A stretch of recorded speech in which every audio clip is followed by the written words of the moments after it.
आखिरकार तुम अपने इस बेकार से जिंदगी के सफर में 10th में आके अपना झंडा गाड़ दिए। अब जब तुम 10th में आ गए हो तो मैं तुम्हें कुछ पढ़ा देता हूँ।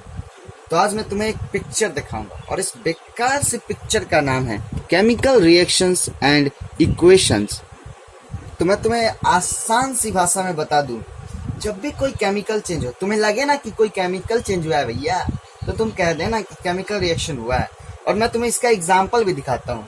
अगर जैसे कि हाइड्रोजन और ऑक्सीजन अगर रिएक्ट करते हैं तो तुम्हें तो पता ही होगा कि वाटर का फॉर्मेशन होता है। उसी तरह मैग्नीशियम और ऑक्सीजन अगर रिएक्ट करते हैं तो तुम्हें यह भी पता है कि मैग्नीशियम ऑक्साइड का फॉर्मेशन होता है। तो अगर तुम इसकी डेफिनेशन पे जाते हो तो इसका डेफिनेशन है when two or more substance combine together to form a new substance। तो अब मैंने तुम्हें एक केमिकल रिएक्शन तो बता दिया। अब केमिकल रिएक्शन हुआ ये तो तुम्हें पता चल गया कि केमिकल रिएक्शन क्या होता है, लेकिन केमिकल रिएक्शन हुआ ये तुम्हें कैसे पता चला कि यहाँ पे हाँ भैया केमिकल रिएक्शन ही हुआ है। तो इसको भी जानने के लिए ना कुछ तरीके हैं।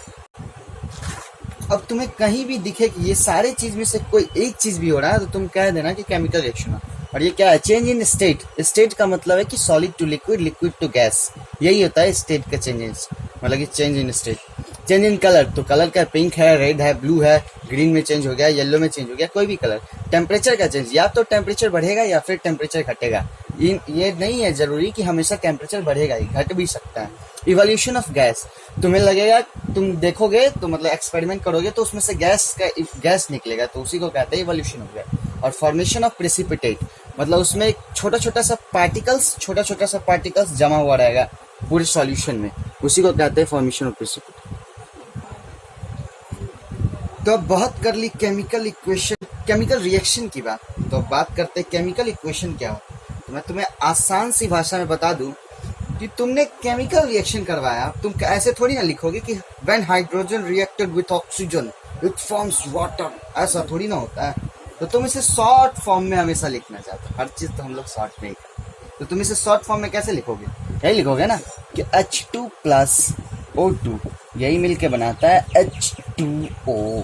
वैसे ही तुमने मैग्नीशियम का जो ऑक्सीजन के साथ रिएक्शन करवाया तो ऐसा थोड़ी नहीं when magnesium reacted with oxygen it forms magnesium oxide, तो उसके भी कुछ शॉर्ट तरीके हैं।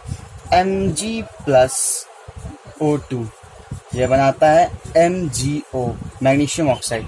अगर तुम इसके डेफिनेशन पे जाते हो तो इसका डेफिनेशन है description of a chemical reaction in a short form. इसी को हम लोग केमिकल इक्वेशन कहते हैं। तो मैंने तुम्हें एग्जांपल्स तो बताया, लेकिन एक दूसरा एग्जांपल लिखते हैं, जैसे कि सल्फर प्लस ऑक्सीजन अगर रिएक्ट करते हैं तो सल्फर डाइऑक्साइड बनाता है। और ये जो इक्वेशन है ना, इसके दो पार्ट होते हैं। इस पार्ट को बोलते हैं रिएक्टेंट, जो दोनों रिएक्ट कर रहे हैं इसको रिएक्टेंट बोलते हैं। और ये सिंगल जो इधर दो भी हो सकते हैं, दो से ज्यादा भी हो सकते हैं, इसको बोलते हैं प्रोडक्ट।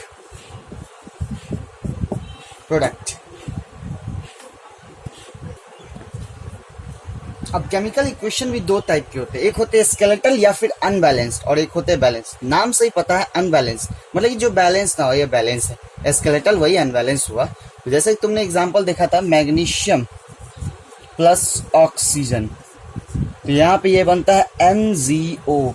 तो ये अनबैलेंस है। कैसे? यहाँ पे मैग्नीशियम एक एटम है मैग्नीशियम का, लेकिन ऑक्सीजन का तो 2 एटम है। और यहाँ पे मैग्नीशियम का एक एटम है लेकिन ऑक्सीजन का भी एक ही एटम, तो ये अनबैलेंस हुआ ना। इधर ऑक्सीजन का 2 एटम है, इधर ऑक्सीजन का एक ही एटम है, तो ये अनबैलेंस हुआ। और बैलेंस केमिकल इक्वेशन क्या हुआ?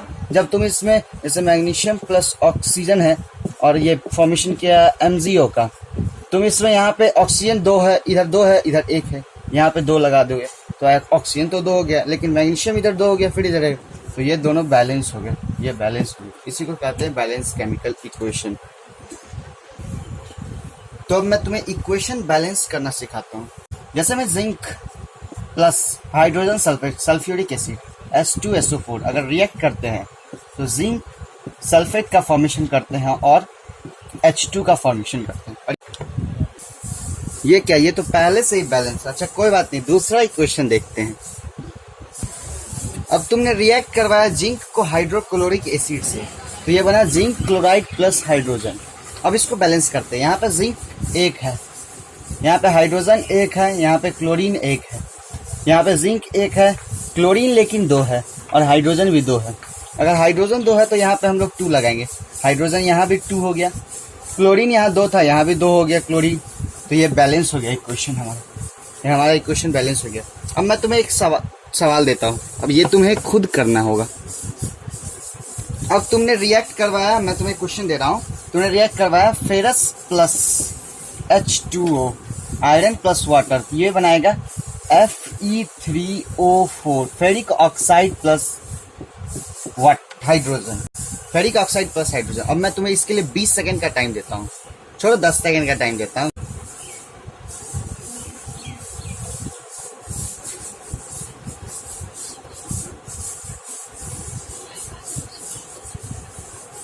किया क्या? नहीं हो रहा, कोई बात नहीं, मैं तुम्हें बताता हूँ। यहाँ पर देखो, आयरन 1 है, हाइड्रोजन 2 है, ऑक्सीजन 1 है, यहाँ पे आयरन 3 है, हाँ ऑक्सीजन 4 है और हाइड्रोजन 2 है। आयरन यहाँ 1 है, यहाँ 3 है, तो तुम सिंपल सा यहाँ पे 3 लगा दो, तो आयरन यहाँ पे 3 हो गया, यहाँ भी 3 हो गया। हाइड्रोजन 2 है, हाइड्रोजन 2, हाइड्रोजन तो भैया बराबर है। ऑक्सीजन 4 है, यहाँ पे एक ही ऑक्सीजन, तो तुम यहाँ पे 4 लगा दो, ऑक्सीजन 4 हो गया, लेकिन हाइड्रोजन तो 8 हो गया भैया। तो अब हाइड्रोजन को बैलेंस करने के लिए तुम यहाँ 4 लगा दो, तो बैलेंस हो गया। तो आज तुमने बहुत पढ़ लिया, तो अगले एपिसोड में मैं तुम्हें आगे का पढ़ाऊंगा केमिकल रिएक्शन कितने टाइप का होते हैं। तो आगे के लिए इंतज़ार करो, तो फिर मिलते हैं अगले एपिसोड में।